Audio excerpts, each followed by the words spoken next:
Eh bien salut tout le monde, ici Ada, j'espère que vous allez bien. Bienvenue aujourd'hui pour une nouvelle vidéo dans laquelle j'ai acheté le PC le plus vendu d'Amazon. C'est quelque chose que j'aime bien faire 1 à 2 fois par an sur la chaîne et franchement c'est toujours un kiff. Et ce PC est très particulier parce que régulièrement quand j'achète les PC les plus vendus, c'est pas les plus réputés, ils ont pas forcément les meilleures notes, étonnamment. Et là, voici sa note, elle est vraiment pas mal. Donc il me tarde de découvrir tout ça, je sais même plus combien je l'ai payé, je sais même plus ce que c'est au niveau de la config exactement. Mais tout ça je vous en reparlerai bien sûr après dans la vidéo. Tout ce qui compte, c'est que ça fait 1 semaine que ce PC est chez moi, que j'attends qu'une seule chose, c'est de le déballer, donc c'est ce qu'on va faire tout de suite. Mais juste avant de commencer, pensez simplement à laisser un gros pouce bleu à cette vidéo, à vous abonner en activant la cloche. Allez, maintenant, place au déballage, et c'est vraiment un gros colis. Cette vidéo est sponsorisée par mon site partenaire VIP SCDKs. Ce site, vous le connaissez très bien, on peut retrouver des jeux et des clés en version dématérialisée. Nous, ce qui va nous intéresser ici, c'est Windows, parce qu'il y a Windows 10 Pro OEM qui est vendu vraiment pas cher, on peut l'avoir à 19 €. Grâce à mon code promo qui est YADA, vous pouvez le toucher à 14 €. Pour payer, ça se passe via PayPal, comme ça c'est sécurisé. Une fois le paiement fait, vous recevez la clé en instantané dans le User Center. Et ensuite, il ne vous restera plus qu'à copier-coller la clé pour activer Windows. Si vous voulez passer à Windows 11, la mise à jour sera gratuite. Et si vous voulez le pack Office, il est aussi disponible sur le site. Donc merci à eux d'avoir sponsorisé la vidéo. Et n'oubliez pas, si vous avez le moindre souci, vous avez le support qui est là pour vous aider.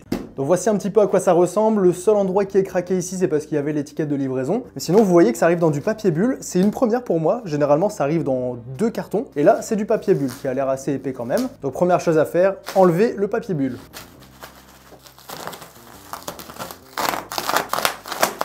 Bon, là, on y voit déjà un peu plus clair. Franchement, il y avait une belle dose de papier, donc ça, c'est plutôt cool. On continue sur notre lancée.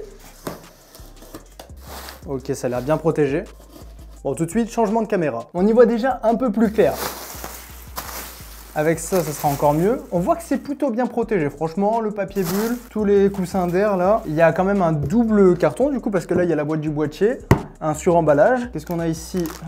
Notice de carte mère, le câble d'Alim. Ah, et aussi une petite clé Wi-Fi. Par contre, regardez un petit peu ça. Ils mettent une petite checklist de ce qu'il y a à faire, de ce qu'il y a à vérifier. Donc ça, c'est assez intéressant. Visiblement, comme c'est coché, c'est que ça a été fait. Mais ça, je vais m'intéresser un petit peu de mon côté. Si j'en reparle pas dans la vidéo, c'est que ça a été fait correctement. Par contre, si je reparle, c'est que ça a été mal fait. Donc la commande du PC est juste ici. On peut déjà voir 13409, 4060, 16 Go de RAM. J'en vois pas plus, donc on va essayer de le retrouver. Et après vérif, la config annoncée juste ici est la bonne, donc j'en repars juste après. On continue notre déballage.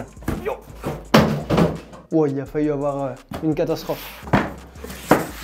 Voilà, là, on y voit beaucoup plus clair. C'est quoi ces fails là? Allez, 3e fail. Voilà, non. Et il me semble que la dernière fois que j'ai fait un PC le plus vendu d'Amazon, c'était déjà cette marque. Ça veut dire qu'ils en sortent vraiment pas mal. Soit ils ont un bon marketing, soit ils font des bons produits. Je vais pas vous spoiler de la dernière vidéo, vous pouvez aller la voir si vous voulez. Mais là, ça nous permet de retester pas mal de temps après quand même. Bon, les protections, je commence à en avoir marre, mais c'est bien, il y a beaucoup de protections. C'est un vrai point positif. Ah bah il y en a encore. Ah ouais, je vous l'ai pas dit aussi, niveau livraison, record battu je pense, 48 heures. Voilà, ça devait arriver un mercredi, c'est arrivé le mardi, et j'ai commandé le dimanche soir, donc chapeau, rien à dire sur la livraison. D'ailleurs on peut le dire tout de suite, avant de l'ouvrir, c'est bien emballé. Du papier bulle en protection, un double renfort au niveau du carton, les protections standards du boîtier, et ici vous voyez, il y a une autre protection qui sert à protéger les composants à l'intérieur, pour pas que ça bouge trop pendant le transport. La vitre en verre trempé, elle a tenu le coup. Je vois déjà qu'on a 3 ventilos en façade, un ventilo derrière, donc ça m'a l'air plutôt pas mal. Après, il faudra tout de suite voir si les composants sont de qualité, si le prix que j'ai payé et le prix des composants à l'unité, ça vaut le coup, si on le compare avec d'autres monteurs de PC, si c'est intéressant ou pas. Mais dans tous les cas, pour la partie livraison, c'est vraiment un sans faute. Franchement, c'est très bien. Bon les gars, je vous laisse le voir avant moi. Alors, il y a du bon, il y a du moins bon, mais ça m'a l'air pas trop mal pour un PC pré-build d'Amazon. On va passer tout de suite sur la config un petit peu plus en détail. J'allais tout dépecer, mais avant ça, je vais vous montrer vraiment à quoi ça ressemble quand on le déballe, que vous voyez vraiment les choses de près. Donc les amis, voici le PC le plus vendu d'Amazon et accessoirement l'un des PC les mieux notés. Donc visuellement le boîtier, les 3 ventilos ici, le ventilo à l'arrière, un petit filtre anti-poussière au-dessus. Les câbles d'Alim, c'est pas du... ça a l'air plutôt quali. Ventirad d'origine Intel, ça c'est pas ouf. Après leurs nouveaux ventirad sont toujours mieux mieux que les anciens, mais c'est toujours pas une dinguerie. Après, on verra les températures dans les tests. Un SSD de 1 Tera ici ADATA. On a des barrettes de RAM sans dissipateur, on verra les fréquences après. Une carte graphique de chez Palit. Une alimentation qui ne me parle pas d'aspect, mais par contre qui est certifiée 80+ bronze. Et une carte mère format micro ATX. D'ailleurs, c'est aussi un boîtier micro, évidemment, ça se voit parce que la carte mère micro arrive en bas. Port présent sur la carte mère, ils sont ici. Ça restera du très basique. Port présent sur la carte graphique tant qu'on y est. On va tout de suite aller découvrir le cable management qui a été fait. S'il y a quelque chose qui a été fait, s'il n'y a rien du tout. Alors, il y a eu un effort et c'est pas non plus très glorieux. Hein. C'est vraiment un mini effort. Après, le boîtier est assez petit donc on peut pas non plus tout faire. Disons que j'ai vu pire. Voilà, on va dire ça, j'ai vu pire, mais c'est pas le top. Après, à l'avant, du coup.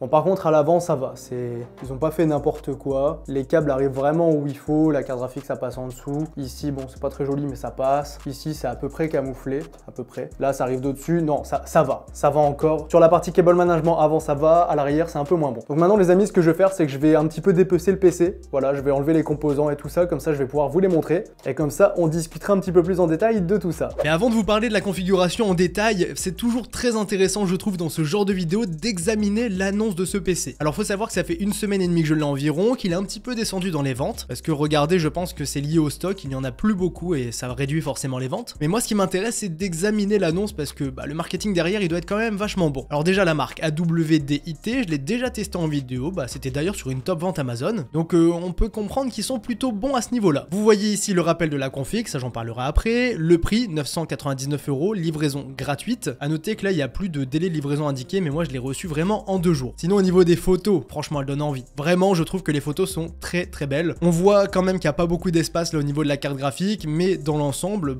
ça ressemble au PC qu'on a reçu. On a le même boîtier, bon certes on n'a pas le Ventirad AMD mais on a celui d'Intel d'origine, on n'a pas les Corsair LPX mais on a des autres barrettes. Et la carte graphique est un petit peu plus petite mais ça c'est pas plus mal finalement. Donc c'est vrai que niveau des photos c'est vraiment mais vraiment pas mal. En plus de ça il est noté 4,3 avec 27 évaluations, c'est plutôt pas mal, c'est une bonne note. Et tout ça, le fait qu'il soit aussi bien mis en avant quand on tape PC Gamer sur Amazon, d'ailleurs je vais essayer, regardez, annonce sponsorisée, on le voit directement ici. Donc forcément on voit Prime, on voit moins de 1000 €, c'est très mental mais oui c'est moins de 1000 € du coup, et forcément on a envie de cliquer dessus. Donc je trouve que le pourquoi du comment, c'est l'un des PC les plus vendus, est expliqué. Et maintenant je vais tout de suite vous parler de la configuration de ce PC en détail. À l'intérieur on va pouvoir retrouver un i5 13400F. C'est un processeur qui est actuellement vendu à 244 € et c'est un super bon processeur. Il est équipé de 6 cœurs performance et 6 cœurs efficient. Donc un total de 10 cœurs, c'est très bien, et les threads qui vont avec. Autrement dit, pour du multitâche et du gaming, c'est un super bon processeur et c'est vraiment bien de l'avoir dans le PC. Maintenant, il y a d'autres points un peu négatifs. La carte mère, c'est du H610, donc on est sur une carte de chez Asus, c'est du H610M, et là pour le coup, c'est la modèle K que j'ai trouvé pour 80 €. C'est vraiment pas cher. Pour accueillir ce processeur, moi je trouve que c'est pas suffisant du tout. Personnellement, pour aller avec un processeur comme le 13400F, je mets au minimum celle-ci, une B760 Gaming Geeks. Je mets ce modèle-ci parce qu'actuellement il est pas trop cher à 156 €. Mais par contre, une H610, je n'oserais pas personnellement. Après bien sûr ça restera compatible et vous verrez les performances du PC après. Ensuite au niveau des barrettes de RAM, on est sur des RAM vertes qui sont sans dissipateur thermique. La marque des barrettes de RAM c'est ADATA et on est bien sur des 3200 MHz comme écrit dans l'annonce, mais c'est des cases 22. Et le case 22 par rapport à des cases 16 qui coûtent plus ou moins le même prix en plus de ça, c'est que tout simplement ça nous fait une perte de FPS. Alors c'est pas grand chose mais quand même. À savoir que des barrettes de RAM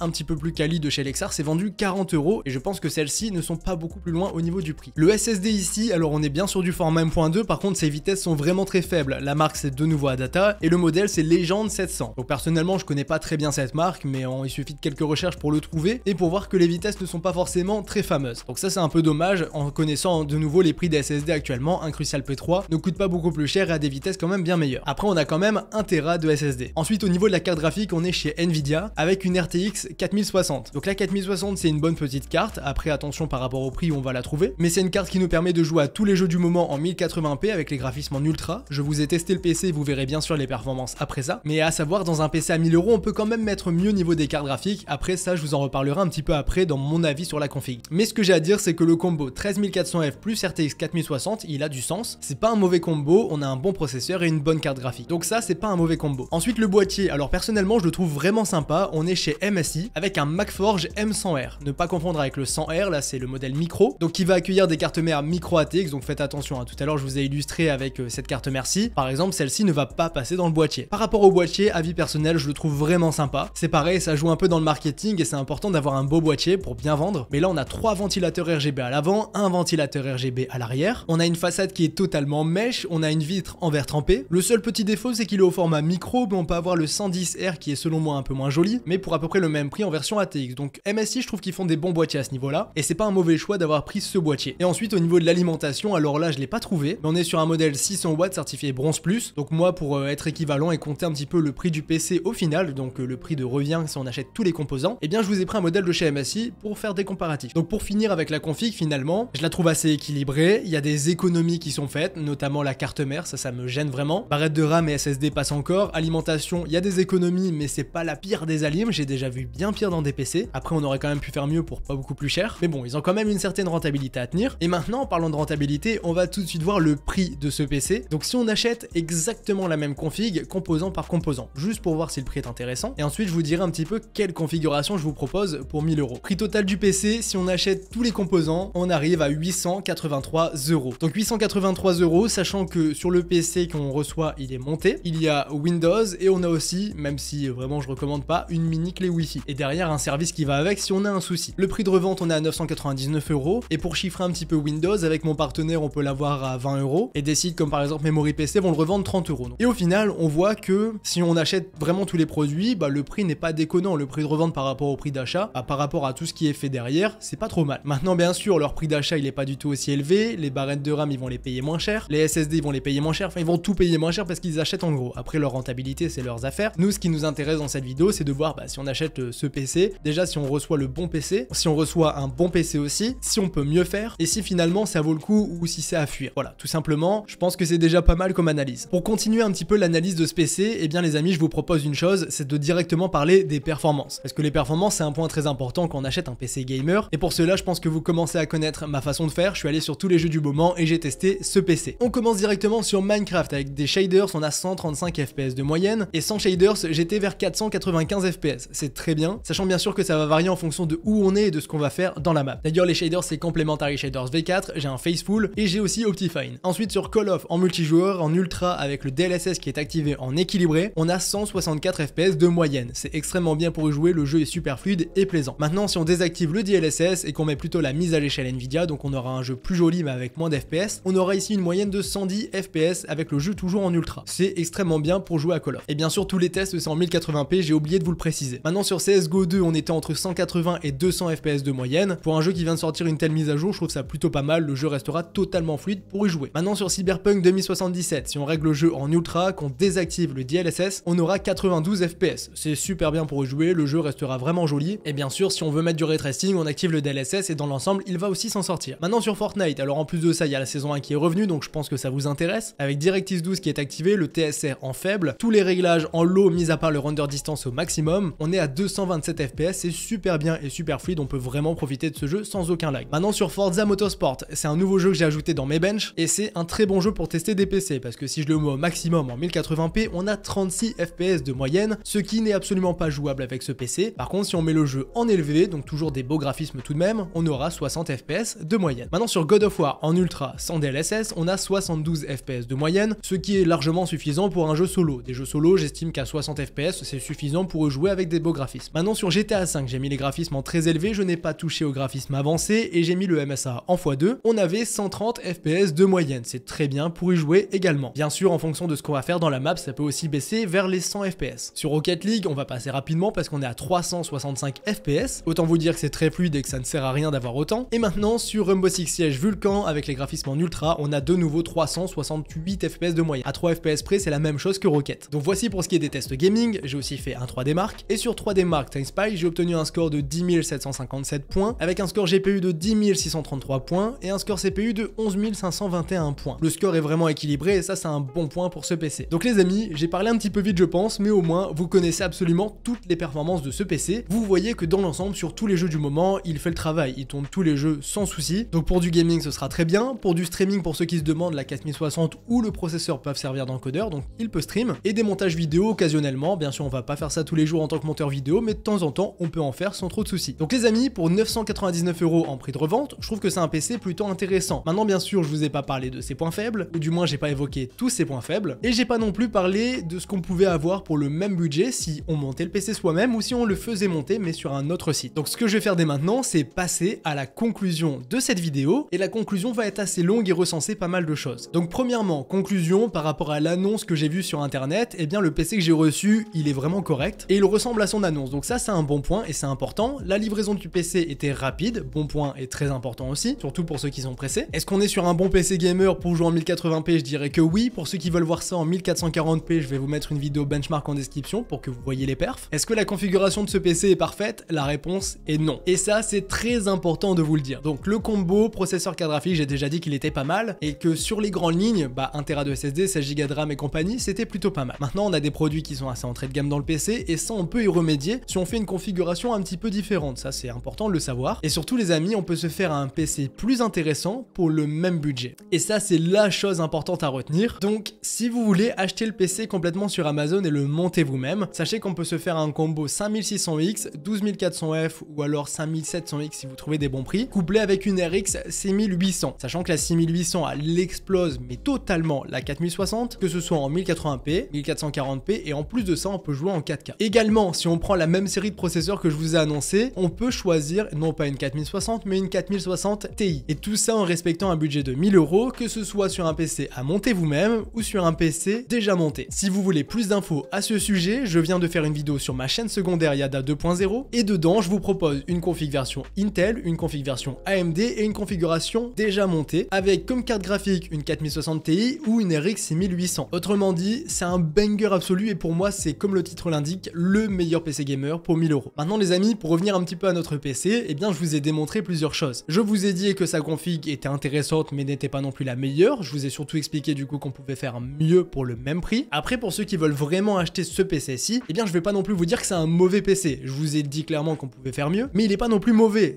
Franchement, pour 1000 € on peut trouver vraiment bien pire. Il y en a beaucoup qui sont franchement moins bien que ce PC. Donc limite, je suis rassuré que ce soit un PC comme celui-ci qui soit dans les numéros 1 des ventes, parce que ça évite à beaucoup de monde de se faire entre guillemets arnaquer. Maintenant, pour finir ma conclusion, je vous ai pas parlé d'un point, c'est les températures et la nuisance sonore. Alors la nuisance sonore dans l'ensemble, s'il est au repos, qu'on fait de la navigation web et tout, il y a pas de souci. Par contre, si on vient un petit peu taper dans le PC, dans ses retranchements, le ventirad d'origine, il va quand même commencer à cracher du feu, parce que tout simplement, il a du mal, et forcément ça va beaucoup ventiler, donc faire un petit peu de nuisance. Si on a un casque, on l'entendra pas trop, mais on l'entendra tout de même, et ça, c'est un point à remplacer si vous achetez ce PC. Dans un premier temps, ça fera largement le travail, et s'il y a bien une amélioration à faire en premier lieu, c'est de changer le ventirad d'origine pour un autre ventirad, j'ai notamment en tête des Thermalright. Et maintenant, je profite du sujet du ventirad pour vous parler des températures, et on terminera d'ailleurs la vidéo là-dessus. Les températures de carte graphique étaient dans l'ensemble plutôt bonnes, on aurait pu avoir un petit peu plus frais, mais dans l'ensemble, c'était vers les 68 degrés environ. Ça pouvait tomber vers 62, ça pouvait monter à 72, mais généralement, ça n'allait pas au-dessus. Donc les températures de GPU, ça va. Maintenant, les températures du processeur, c'est un peu plus élevé, on était très généralement au-dessus des 70 degrés, et j'ai eu des pics à 78 degrés, notamment pendant le 3D Mark, sur quelques jeux en test. Donc 78 degrés, qu'on soit clair, c'est pas trop chaud, le PC ne va pas cramer. Au-dessus des 80 degrés, ça commence vraiment à être limite, mais sachez qu'en mettant un autre ventirad, donc un ventirad qui va coûter,